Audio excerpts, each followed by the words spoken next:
I'm a 3D artist, and in this video, I tried modding Subnautica with new items, biomes, and even a new Leviathan because Andrew Quino asked me to 4 months ago, and it's not like I can just ignore that. And in 3 days, whatever I have done is getting judged by a real Subnautica mod developer. But hey, I make mods all the time, how hard can it be?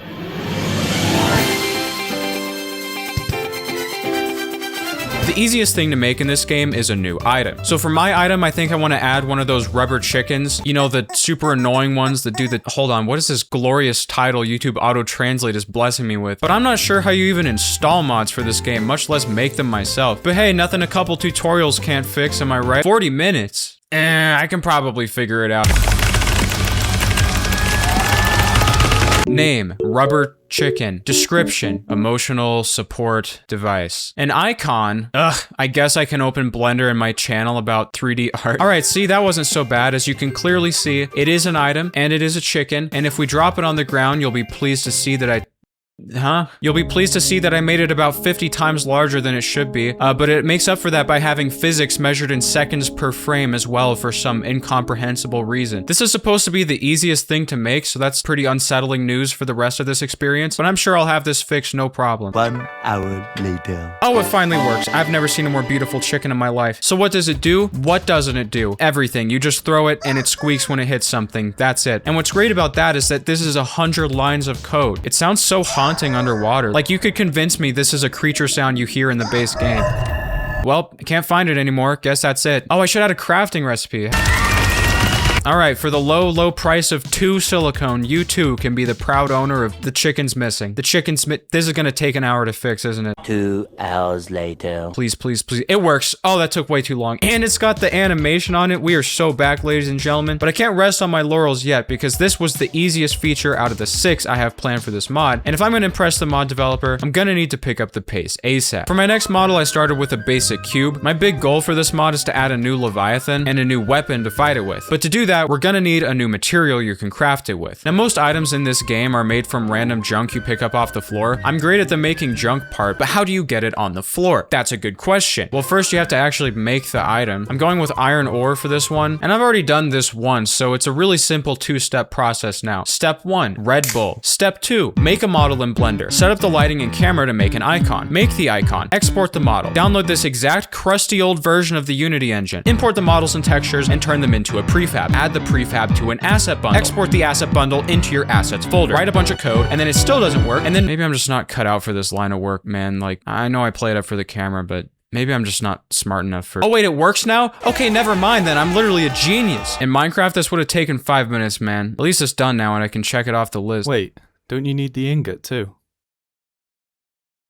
Well, it took a while, but we finally have Minecraft in Subnautica, and that's worth every last brain cell I lost so far. Sure, the iron ingot is twice the size of a human being, but if Steve can carry 64 blocks of gold weighing 1.5 million pounds, I think we'll be just fine with this. You can even smelt the iron ore in the fabricator, and it takes 10 seconds to make an ingot, just like in the Minecraft furnace. It has a chance to spawn in caves, which I thought was appropriate. At least it's supposed to spawn in caves. Hello? I then spent 2 hours decompiling the game only to realize my model was being shrunk by 99% for some reason, so it was working the whole time, and I just couldn't see it. But it doesn't matter because I was 1 step closer to my custom Leviathan, and if I could just get good, none of this would even be a problem. So next we're making the jump all the way up to a new biome. Unlike Minecraft, Subnautica's world isn't randomly generated. The biome layout is always exactly the same, and you can't just waltz in here and change the ocean floor. The ocean surface, on the other hand, is emptier than a bag of chips, so theoretically, someone who was very determined could download the entire Woohoo Island model from Wii Sports Resort and just stick it somewhere on the map. And it's only 60,000 triangles, which, believe it or not, is actually pretty good for something this large. Okay, gamers,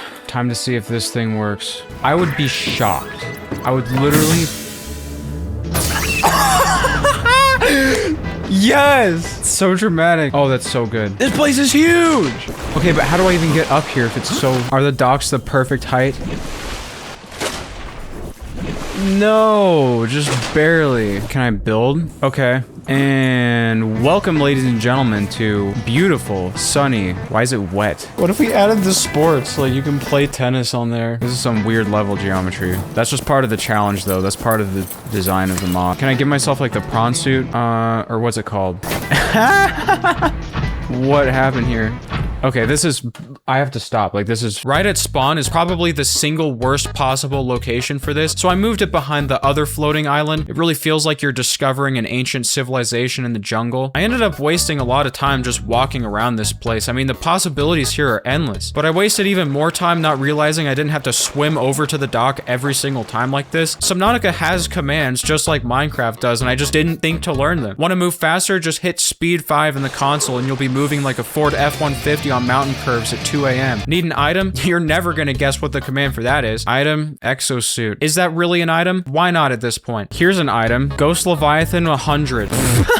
Oh, they're like birds. This dude's not even in the water. You can set the day-night speed. 100 seems to be the maximum. And you can also instantly teleport to any location on the map. Okay, maybe not instantly, actually. That's kind of an interesting choice. So yeah, there's definitely worse islands out there, but this isn't exactly a core part of the progression structure yet. Thankfully, I can also make entirely custom commands like spawn iron here, and it just generates the code for me to do that. And now if you want Minecraft iron in Subnautica, you just gotta go to the Woohoo Island caves. I can't believe I just said that sentence. The mod developer is going to have an aneurysm. I also tried putting it underwater like it's Atlantis or something, but fighting off the Leviathans probably isn't worth it, so it's gonna have to stay up here. For my next model, I started making a tree because I realized every single sign of life has been expunged from this desolate wasteland island. Just about every other biome in the game has some, and something about this area just feels out of place without some plants of its own. And that's definitely why. The plants. But we have a bit of a problem here. Remember how much of a pain adding one item is? Well, now I need 1, 2, 3, 4 more items. And we don't have a lot of time left. So I made a new system where you can add new items in like 2 lines of code, and now I can focus on suffering in other ways. So here I am mining oak trees on Woohoo Island in my prawn suit, and you'll notice if you hover over it, you can punch the tree and it even makes the block noises, and when you finally break it, every single block turns into a physics object. You've got the logs, which you can pick up like any other item. The leaves, on the other hand, don't do anything but take up space, but you can break these as well if you want to declutter the area. You can craft the oak logs into 4 oak planks, and as a matter of fact, I figured out you can set custom inventory sizes for these items, so I thought it was clever to make the logs take 4 spaces and the planks take 1, but you can set any size you want. At least I think you can. All right, let's just get rid of all this stuff. All right, guys, here's my oak log. It takes up literally the entire inventory. This is a good use of space. Now we just spawned the tree on the island. It's pretty much the same process as the iron ore, so I'm not expecting it to be a... Oh, what?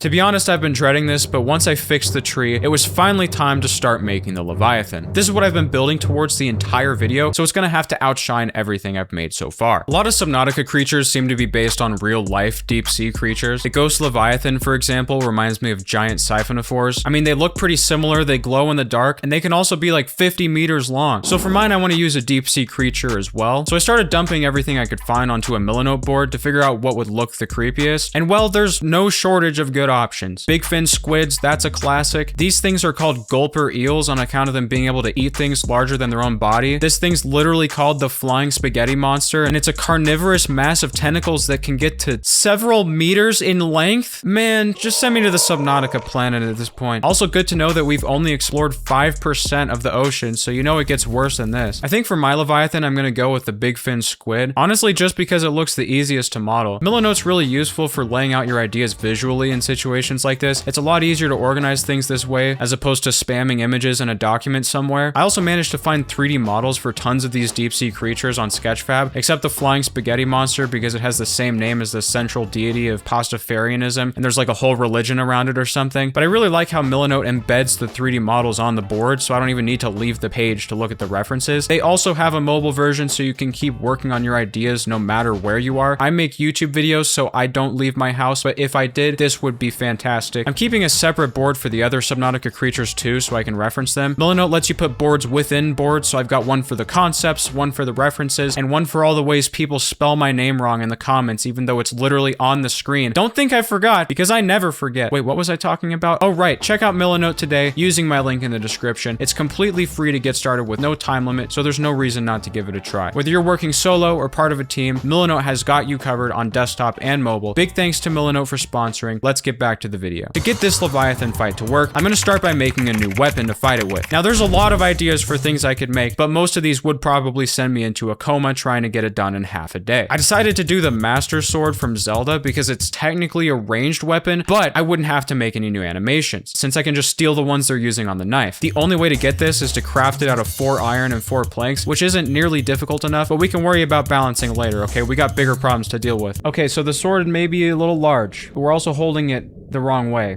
Imagine you're a fish and you see this shadow coming towards you. And yeah, that's pretty much the Master Sword. You can hit things with it. It does about twice the damage of the knife. I even made this voluptuous energy beam texture in Blender. So just like Zelda, if you swing it at full health, it shoots out. Where's the transparency? Ugh, this should be easy to fix. Give me a sec. Except it wasn't easy to fix because everything in this game uses a shader that has 500 different properties with no explanation for how they work. So here's me spending I don't even know how long trying to get it to look right, which I eventually did, but I still don't know how, and I feel like if I look at it wrong, it's gonna break again, so I guess it's fine. Next, I added sounds for when you swing it or hit something, but the physics did this cool thing where you can't swim to the right anymore because of the absolute magnitude of this sword. But by some miracle, I got it working, and I gotta say, out of everything I made so far, this one was worth the effort. Like, I'd probably actually download this. I can't believe 3 days ago I couldn't even get the chicken working. Next, I started making the placeholder model for the big fin squid, which is the last item on this list, but it's also one of the most important, as you can tell from the quality of the model. If I can just get it working quickly, we will be just fine. Currently, it is not working. It is actually spamming hundreds of errors in the console, but large entities are one of the most complicated things in this game. Just the list of scripts on the Ghost Leviathan is more lines than all of the code for all of the features I've added so far combined. But using everything I've learned so far about commands and runtime editors and decompiling, I felt confident that I could do it. Boy, was I wrong. No matter what I did, even after fixing every single error, even after matching every single script and value 1-to-1 with vanilla creatures, Big Squirm over here just absolutely would not swim. Even if I forced it to using engine hacks, the engine forced it back. It's impossible, and I was starting to lose hope that I would ever get this thing moving. But I didn't quit, and after beating my head against this problem for far too long, I eventually recorded this. I have been fighting and losing for the past 3 hours. It is 10 p.m. and I'm still coding this. Oh, it's beautiful. Oh, look at the look at the shadow. No, you can't fit in there. What are you? It did fit. What? Oh, he's flexing it. This is so weird. Oh, it's so cool. Okay, I'm gonna kill it now. It turns out the whole time, the code was fine. I just forgot to check one box when exporting the model, and that messed up the entire thing. I have made a severe and continuous lapse in my judgment, but I was successfully able to make a new Leviathan. New is kind of a strong way of putting it. This thing works pretty much the same as the Ghost Leviathan. Even without a model, there's something really unsettling about them. I guess that's just a testament to the game itself, but even though it's late, I still needed a model for this thing, or I can't really call it done. So I spent the final hours of this project hooking up the model I found earlier, and this is how it turned out. With that, my project had finally come to an end, and it was finally time for the real mod developer to judge my work. If you want to try this mod yourself, it's completely free on Patreon, since I don't think selling mods is a good idea. But all my other videos project files are on there for $5 if you feel like supporting me. Thanks again to Millinote for sponsoring this one. They make videos like these possible, and I do actually use the product for a lot of my videos, so check it out. Link in description. Wow, it's so echoey. Oh, appears in the fabricator. Very nice. Next, if you look in the caves around here. Whoa. Oh, very nice. Look at that. I love it. I love how just like from another game it is. Speaking of other games. Whoa, whoa. This is huge. Look at this. I'm just surprised this works at all. Wow, yeah, it's very performant. Whoa! Then I can make planks. I saw that in the fabricator. That's so funny. I really like this view of the Wii Sports Resort buildings, the Minecraft trees, and the Subnautica base. What a beautiful encapsulation of the situation. Whoa! Oh my gosh. That's very fun. I'd feel a lot braver against the Reapers with this thing. Oh my gosh. Oh, that's very creepy. Oh, he's infected. Let's see if we can get another one. There you go. That one's not infected. Oh, that silhouette is just nasty. Yeah, they're giving me the willies. Boy, so you really ran through it all. You figured out all the stuff. I really like the island. That's very fun just to see this whole other game inside this game. Really extra points for these trees because they're not only visually very funny to see in this world, they are functional and you can actually get resources from them and craft things with those resources. And you can make the Master Sword out of Minecraft trees from the Wii Sports Resort world in Subnautica. That is just tip top amazing. And I really like the rubber chicken. Although I guess if I had any notes, it would be let me throw 100 of them and deafen myself. But overall, very impressive to learn to mod an entirely new game in 3 days and hit so many different ways of modding it. I think if you were further developing this mod and you wanted some improvements, maybe changing some of the material properties, like this place is very shiny, you could continue enhancing the Leviathans. You could maybe customize their behavior in some way if you were to continue developing it, but they already look great and they swim around, so that's nice. Maybe a way to display your rubber chicken in your base. Final rating, I think it all looks really great. I'm gonna say 9 out of 10. It's very good. I really like what you have here. Is there anything that you would like to shout out? I make YouTube videos and I stream on Twitch, I guess. With that, I was successfully able to impress the Subnautica developer, but this isn't over until it's 10s every single time. See ya.